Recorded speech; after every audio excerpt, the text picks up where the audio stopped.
So I'm back again talking about reinvention with Holly Tuckett. And if you haven't listened to the first interview, part one with Holly, you'll want to go back because she winds this weave of story. It's a reinvention tale that is classic that you can't connect the dots until you've got to the point where she is. And when you're going through it, it probably sounds like, how does any of this get me where I need to go? But the one thing that she kept doing was persisting and going to the next step and the next and the next. And sometimes it was painful to go through some of the bridge work that she had to do to get to the other side. But that's a fantastic example that while your story may not be like Holly's, the concepts are universal that she went through of persisting, of connecting one experiment with another, listening to herself, finding out what she loved, learning what she did well, and not settling. So, Holly, is that a fair setup for what people will hear when they listen to the first part one of this interview series, when they hear your story? Yeah, absolutely. I think they'll kind of go, okay, wait, where is she? Because it's all over the place. So, and I kind of think when you're unsure of what path you are going to take, but that there is something that's calling you, telling you you're on the wrong path. A lot of times you know that you're on the wrong path, but you don't know what's next. And so I do think that sometimes the experimentation, as you will call it, of experimenting with things is, it's important, because you don't want to just settle. You know, you don't want to be like, okay, I'm jumping out of this into something else, and then only to realize, oh, that didn't work. Right. And I don't necessarily, like, I made the leap too soon, or I didn't do enough dabbling and sticking my toe in to see if that was really where I want to be. Right. So I do think that that's an important thing, is to do some discovery. And I think that in my story, you know, there was definitely some places where I knew that I wasn't on the right path anymore. But it was really unsure of what was next. And Right. so I was lucky that I had people around me to kind of be supportive during those times when I wasn't kind of sure what my next step was. My family and my girlfriend and things like that, you know, being those both monetary and voices in the head support. Yeah.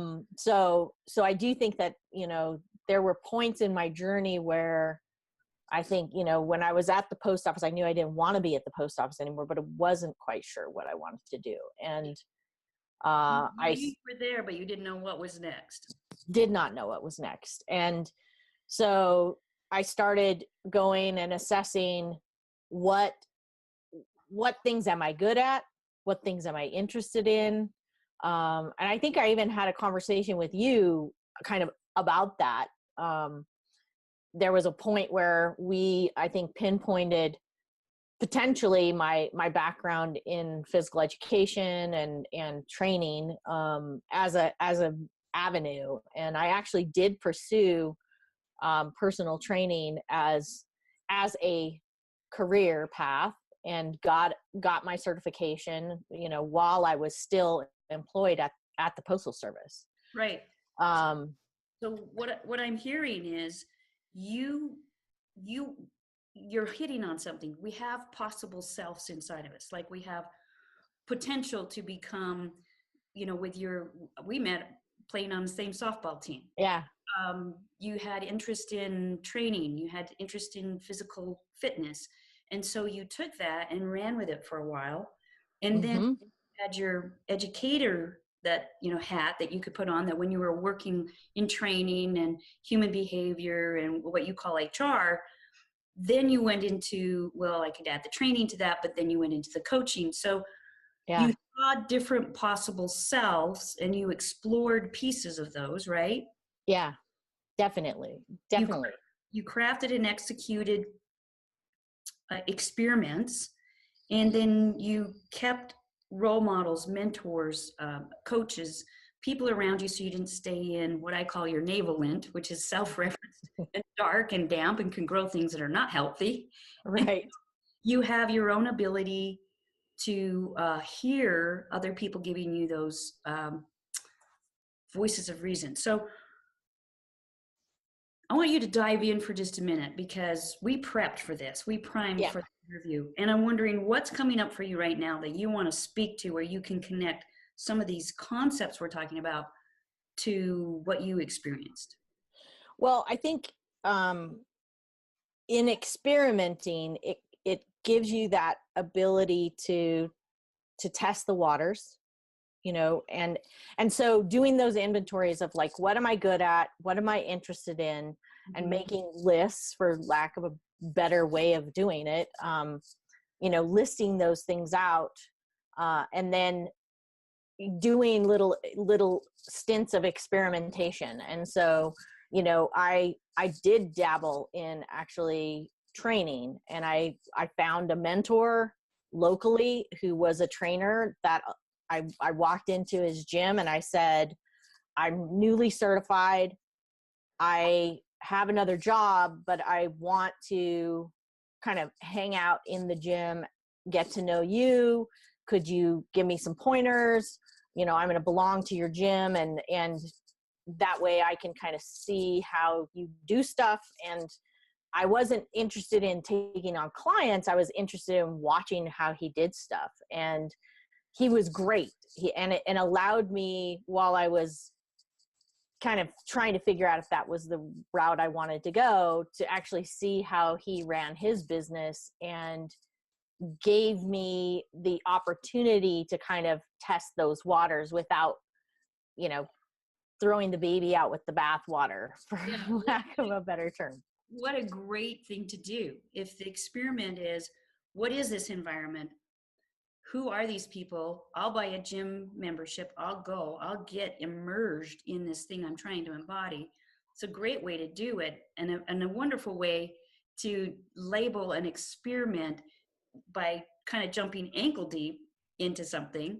And I know when this time was, Holly, because I actually had you come over, and I think I hired you for a session, Yeah. and you had to do some curls, and I bought my first set of weights. And so you really did play with it in a number of ways. I wonder if I want to segue off of that to something you just said about 2 or 3 minutes ago, which was you also took time to reflect. Like, it wasn't always creating an experiment. What was it like to reflect? And it was either after the training or when you were at the post office. Sometimes in reflection, you realize, okay, I know what I don't want to do. But what was the reflection like for you?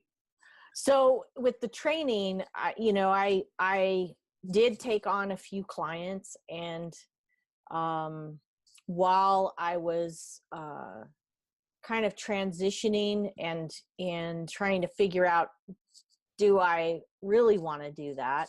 And am I going to stay at the post office? The thing of it is, with my schedule at the post office, I couldn't really dive in wholeheartedly to it unless I quit the post office. It was pretty consuming. And some people get in jobs like that are consuming, and you just don't have any more bandwidth to reinvent off of. Zero bandwidth to reinvent off of. And so I knew that it was a skill set that I had, but I kind of, like, stepping back and assessing it, I kept saying, you know, like, it wasn't like it was so important to me that I was ready to, like, make that leap and leave the post office, like, throw caution to the wind and go. And for me, and this is not for everybody, I am a person who literally will stay to the point where I can't stay any longer, and then I leap, even if I don't have a plan. Yeah.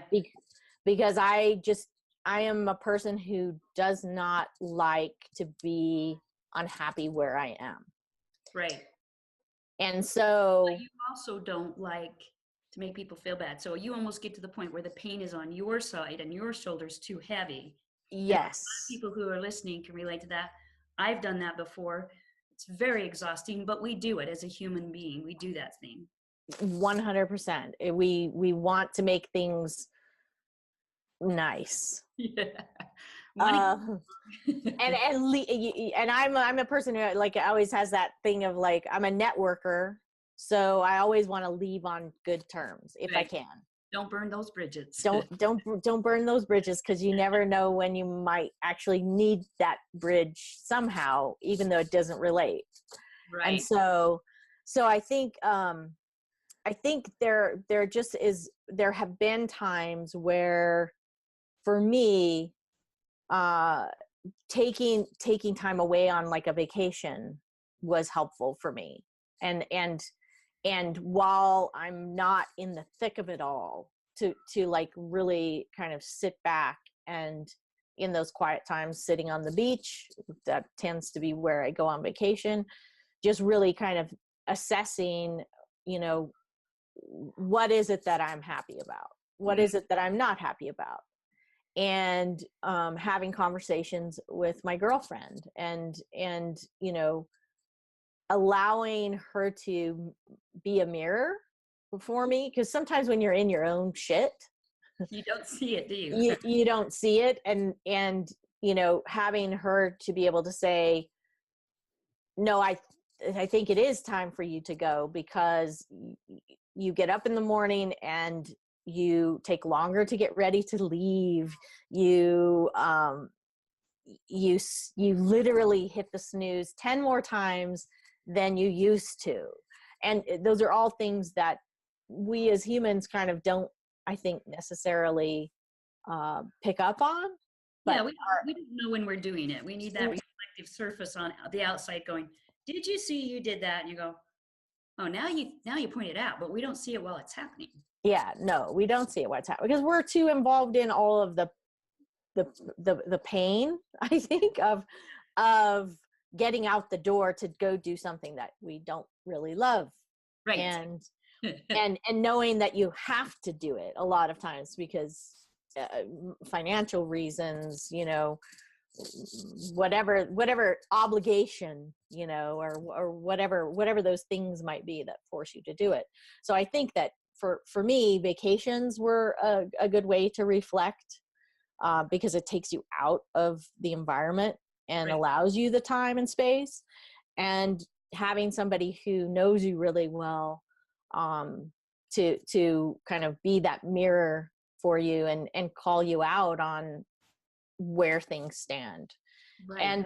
And I also do think, you know, for me, having you next door as a coach, and you know, as a person who I could go to and just like ask questions, like, you know, Right. um it's a way of helping you kind of assess where you're at and why it's not working. And you may not have the answers to the next thing, but at least you figure out, well, this isn't working and these are the reasons why. Well, that's something you've said 2 or 3 times today that really hits home for me as I watch other reinventors and as I went through my own, because people listening may not know, but I've reinvented myself personally and professionally about a dozen times. So careers and even a personal identity or two there. Um, and I'm wondering, do you have any specific examples? Do you have an example of when you can say, okay, I decided to abandon the path I'm on and I went to a different path? And what, Yeah. okay, Yeah. describe um there was probably 2 or 3 distinct moments in my time of my career paths, that, right? that I can pinpoint. um and the events were extremely jarring and clear. Okay. um An example. so when I talk about this in the first half, so I don't want to belabor it, but when I was working in social work, for lack of a better term, behavioral Right. therapy with kids, a kid basically, I mean, I had been doing it for a number of years, and one of my favorite kids had an event where we had to basically put him in psychiatric hospital. Right. And he had a meltdown right before my eyes, and there was nothing that I could do. And at that moment, it was literally like the straw that broke the camel's back for me. It was, I cannot watch another kid do this again. Yeah. So you knew you had to abandon the old life, and we did talk about that in the story. But it's such a palpable moment that I'm glad that if somebody doesn't get to listen to the first part of this 2-part series, they don't miss that. And so you decided to abandon, and did you actually know where you were going? You just knew you needed to leave something behind. I just knew I'm done. Like, there was just this inner voice, I don't know, your gut feeling that just like is like, I cannot do this not 1 minute longer. Like, right. It literally was that jarring for me. And so it literally was like, I left work that day and immediately was like, I have to find another job. And in your mind's eye, Holly, is that okay? Is it okay for somebody to just know, I need to move away from something, and I don't know where I'm going, and I know I'm going to find something, but I just need to know that I'm moving away? Yes. Okay. I subscribe to that wholeheartedly. And if anybody has trouble moving through that, I will help you because I have done that numerous times. My move from California, working in California, to back home, when I was working with people with developmental disabilities. I had been working literally like weeks and weeks of 60, 70-hour work weeks, and living in California, driving on the freeways for hours. Like, my life was literally, I got up, I ran, I went to work, I stayed at work until the freeways cleared, and then I would go grab dinner or go play racquetball with some friends, and then go home late at night and go to bed and do it all over again. My life literally, I wasn't living, I was driving and working. And there was a point where I was working at a facility, and the administration changed. So my boss that had originally brought me there was different. The responsibilities had become extremely stressful in the job that I was doing. I was doing a great job, but there was just this moment where I was standing there with because I was the program director, so I had many people that worked under me, and I was standing there with a shift supervisor. All the residents had left the building, and we were watching the Rodney King riots unfold. Oh my goodness. And she turned and said to me, "That's my neighborhood," because we're watching this on the news. Are you kidding? No. And I said, "You know what? You go. I'll cover your shift. Go do what you've got to do." And as I'm standing there, kind of like, soaking in everything that's happening, I'm just like, what am I doing? Why am I staying in a crazy place like this, that literally people are like looting each other's houses, and I don't have a life, and or at least not the one that you want to have. Not the one that I want to have. And so I basically gave my 2 weeks notice within like 2 days of that event. Wow. And the guy said, "Well, where are you going?" And I said, "Home." So you knew where you were going. You didn't know what you would be doing, but you also knew I need to abandon that old path. Yep. That's another palpable story. This is one of the reasons why I love your reinvention story. That it's so it's so Holly Tuckett. It's so full of these epic moments that you bring into life. Um, Yes. is there a time? Yeah, is there a time where you created less of an experiment, but more of making an arrangement around new events where you could tell your story? Like maybe it was the gym where you walked in and said, here's my story. Do you have another example of where you could just arrange something where you could tell your story, hear yourself speaking it, and do something that gave you more insights about what you had ahead of you? What I had ahead. Um, Trying to think. Trying to think of I mean, I'm always telling my stories. So You are a storyteller, and I am a storyteller. That's doesn't it help you when you do that to hear yourself and go, oh yeah, that's what happened? yeah, yeah. Okay. Um, Definitely. I think, I think that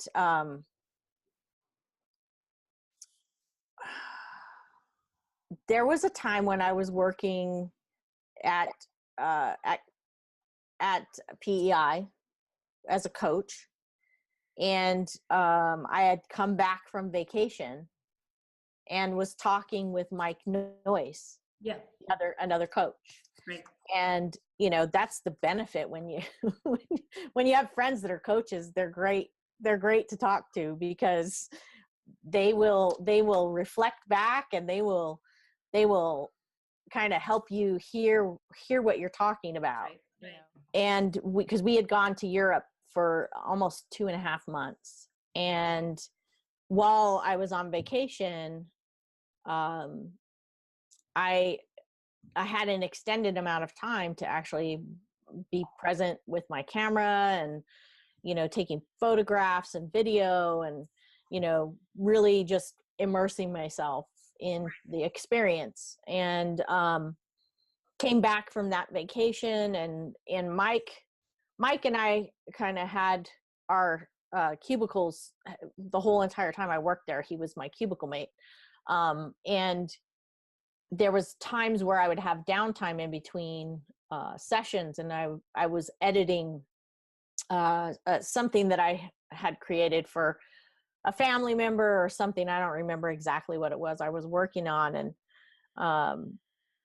we started talking about, he was asking me about it, and asking me about vacation, and did I shoot stuff on vacation, and I was like, oh yeah, he was like, we finished having the discussion, and he goes, I don't think I've ever seen you so animated than when I've heard you talk about So editing. he And reflected back to you. yeah, he reflected back to me. He's like, you really become excited when you talk about anything that has to do with camera and editing.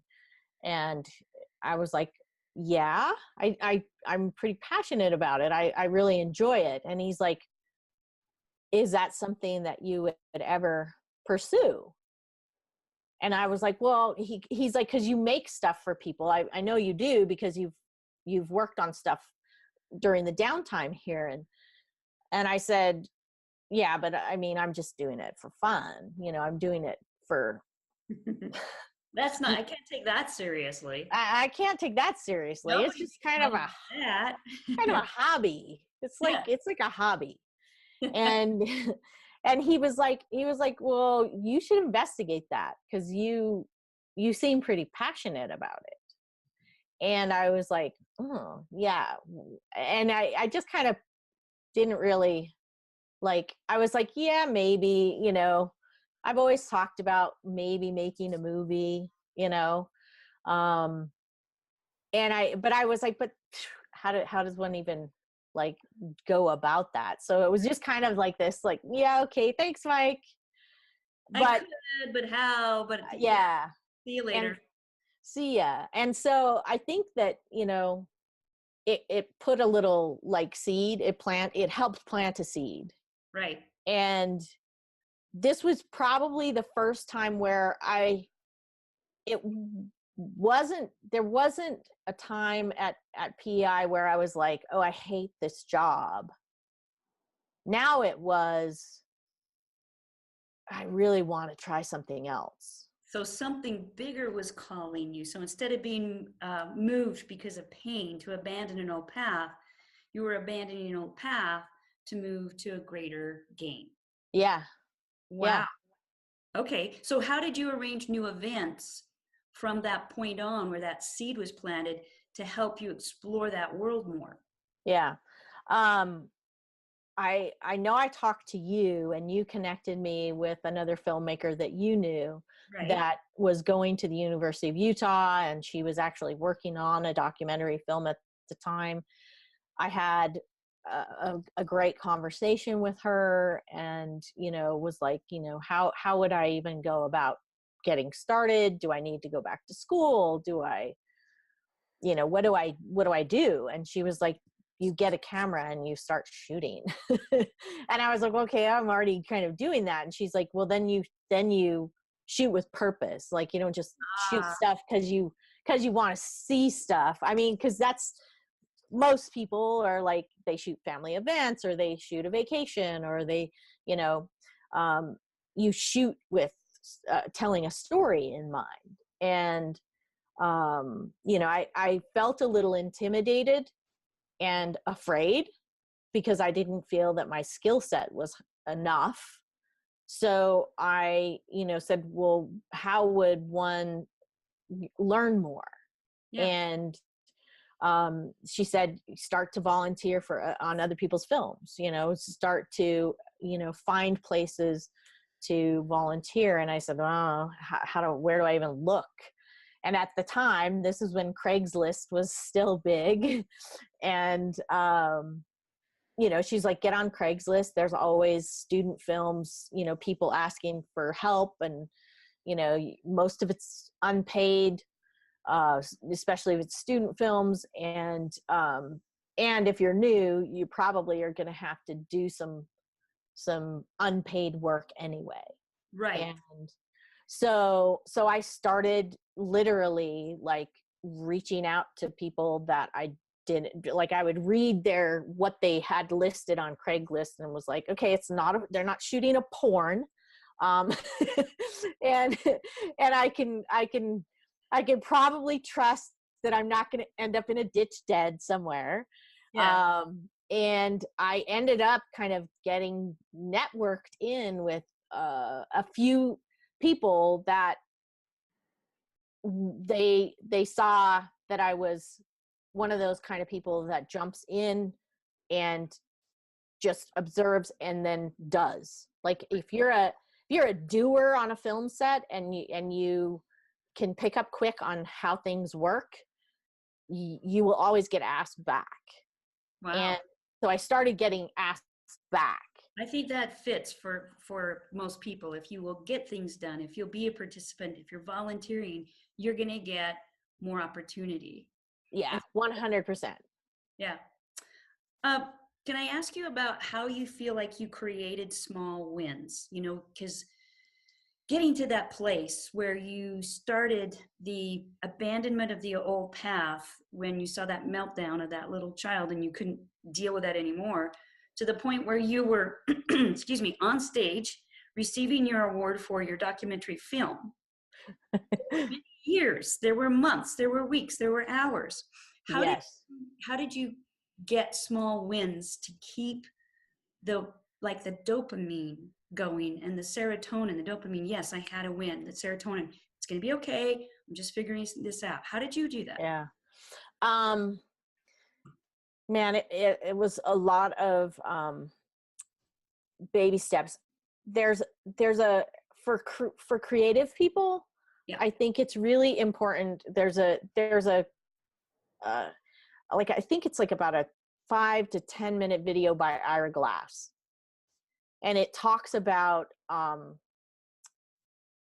as when you start on this path, you've seen all the really, really great films. You've seen all of the best things, because that's what makes you want to be a filmmaker, right? Or like you, if you want to be a writer, you have read all the best books, and you want to write like that, right? You want to be an athlete. You've seen all the best athletes. You want to be an accountant.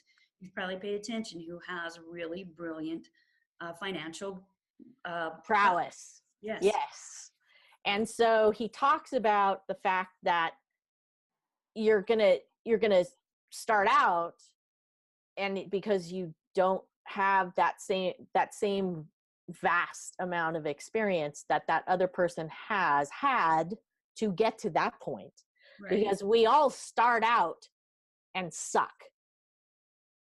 And Thank you for saying that. Yes, we all start out with very little skill.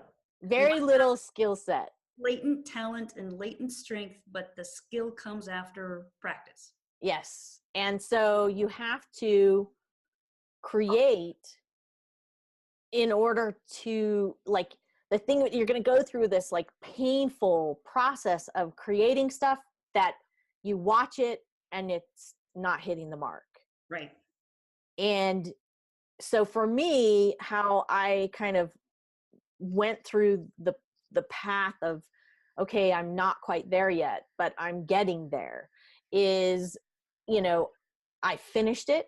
Because that's one of the things that I had in working with people who are younger than me and people that were students. A lot of student filmmakers don't finish. Yeah, I've seen. And adults, I think, that have gone through life, and for just me, I don't do something unless I'm going to do it to completion. And so I'm a completer, even if it's like not the best thing I've ever done. I'm about completing. Great. And yes, I noticed that about you.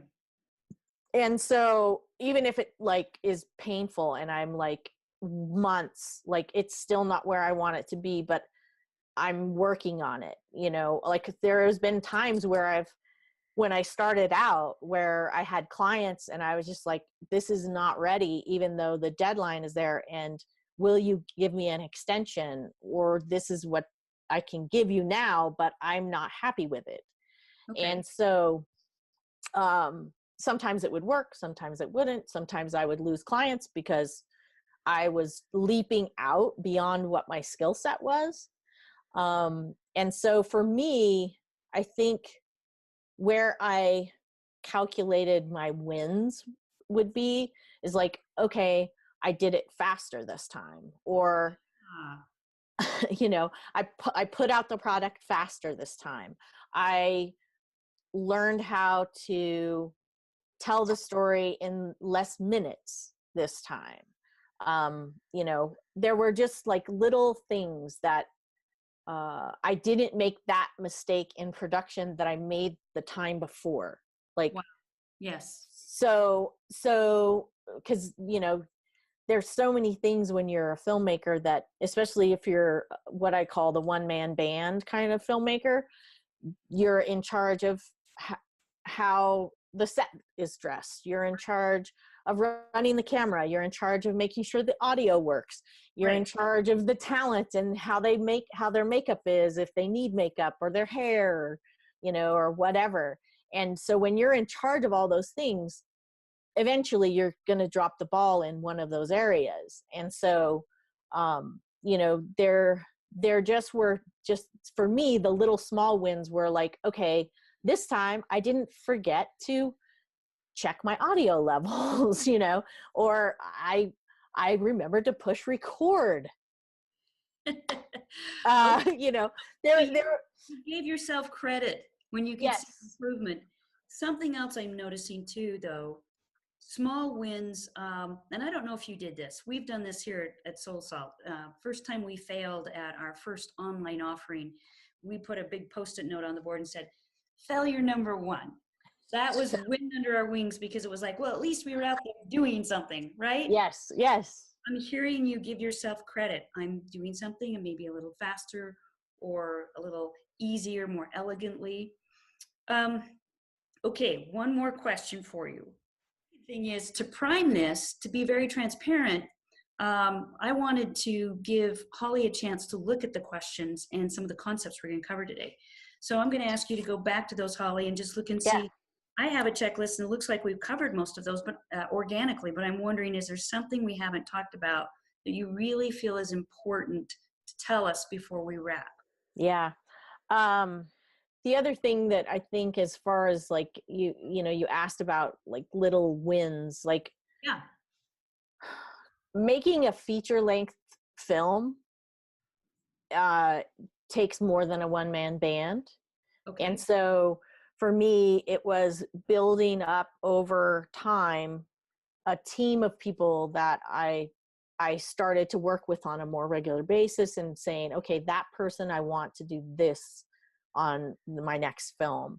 And then that person I want to carry on with me to the next thing I do. And so there was a building out of not being a one man band anymore, that was really important, to go to the next level, Right. to be able to make a film that was long enough to get distribution. Because that's the other thing, is like I was making short films up until then, mostly. I had only done, not for myself, but produced feature length films for other people. So there were strategic things that I did to set myself up to get to the point where I directed a feature film, to understand. So, Right. it's like, how do you eat an elephant? One bite at a time, and you figure out which side you're going to start on and things like that. And you surround yourself with people who know more than you know. So I do think that those types of things are very important. I never claim to know everything, and I never claim that I've ever arrived. I got asked in a in a podcast not too long ago by some younger filmmakers who have a podcast, and they basically said, so now you've made this feature film. That's all, you've arrived. And I was like, no, no, no, no. There's so much to learn, and there are so many more stories to tell. It's not like you finish this film and it's like people aren't going to come to me and be like, hey, direct my next film. No, you constantly are in the art of the hustle. You're hustling to get the next thing. So Looking at the next project, finding the next story, and I think that goes for any career path. Like anything that you choose, you should always be looking to what's out on the horizon and planning how you're going to get there. And sometimes, I'm not a great planner. I can always see what's out on the horizon. My problem is I'm a leaper, and I just figure it out when I get there. Like I figure it out, like as I'm treading water, I'm like, oh, there's a rock over there that I can quit treading. And then I need to get over there, and I see an oar and a tiny rowboat, but I'm gonna have to swim there. So but I've already started swimming, that's just how I do me. That's how I do life. And I don't know if that's like a recommended way, but it's my way. I'm not a huge planner. I'm a doer. So and that is one thing that I, in the process of going through, I'm 52 almost, going through 52 years of life, it's taken me going through this career path to realize that is my personality. Yeah. And rather than trying to put that square peg into a round hole, I embrace it. I embrace the fact that I'm a leap and then figure it out person. And so I allow myself the time of, I don't know what the fuck I'm doing, and know that that's just going to be uncomfortable for a little while. And then I will find that rock, and I will find that rowboat, and I will be able to go to where it is that I can totally see out in the future. Right, right. That's beautiful. So You remind me of Peter Block's book that he says the answer to how is yes. yeah, I am a yes person. I'm a yes, let's, and because everyone else that I know is like, well, how are we going to do it? I'm like, I don't know. Let's just, but we're going. We're putting the key in the ignition and we're going. Like, I'm not going to wait. So I think, you know, for me, that's just something that if you're a person like me, embrace that and know that you're okay, you know, being that person that's a leaper and not a planner. Yeah, because some people are planners, some are leapers. Okay, Holly, I would know that there will be people who are going to want to know more about you, how they can follow you, how they can watch your films. Where do we send them? Okay, so my film, Church and State documentary, you can find it at churchandstatedocumentary.com. Okay. If you go to the top right now, I have a link that you can, it's like across the top of the website that if you click on that, it tells you where all the places are that you can find our film. We're on iTunes, we're on Amazon, Hoopla, which is like a library thing, all the on demand. Right now we're in the on demand phase. So we don't stream, we're on demand. Yeah. So you got to pay for it unless you do Hoopla. Hoopla, you don't have to pay for it. It's a library thing. You get like, I think it's 5 free movies a month or something like that. Wow. So if you have a library card. So anyways, that's where you can find me. As far as my film goes that I have out right now, you can follow me on Facebook, just Holly Tuckett. I'm on Instagram at Tucky FHP. You can find me on my website, which is flyinghatproductions.com. Right. I have a YouTube channel, but I don't post there. I have a Vimeo channel. I post there, but I need to like curate my stuff a little bit better. I just have everything there. But you know, some of my favorite things that I've done that are on there, I did a series with a photographer who would grant the wishes of kids who had cancer, and through his photography. Wow. And I'm going to get all emotional. Yeah, it's a big cause. Yeah, it was a really big cause. And so we would do an experience for the kids, and I would do the behind the scenes of that whole shoot and tell the kids' story in a way. Wow. So those are some of my favorite videos. And they're out there? Mm-hmm. Yeah. So if you want to know the heart and soul of Holly Tuckett, the filmmaker, they can see Church and State, but then to really go see some of the other work, they go out to just Vimeo. You can find me at Flying Hat Productions on Vimeo. Okay, so Flying Hat Productions. Holly, this has been another rich, deep conversation. Any final line of advice or favorite quote you want to share? Man,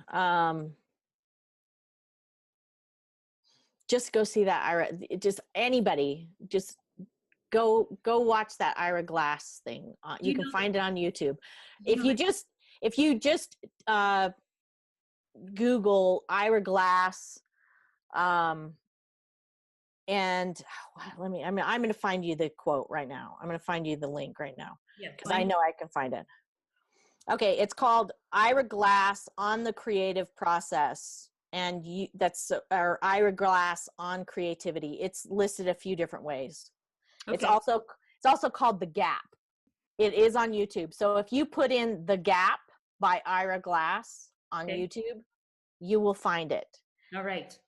I think it's like a super important, especially as you're transitioning. Like, you have to give yourself a break.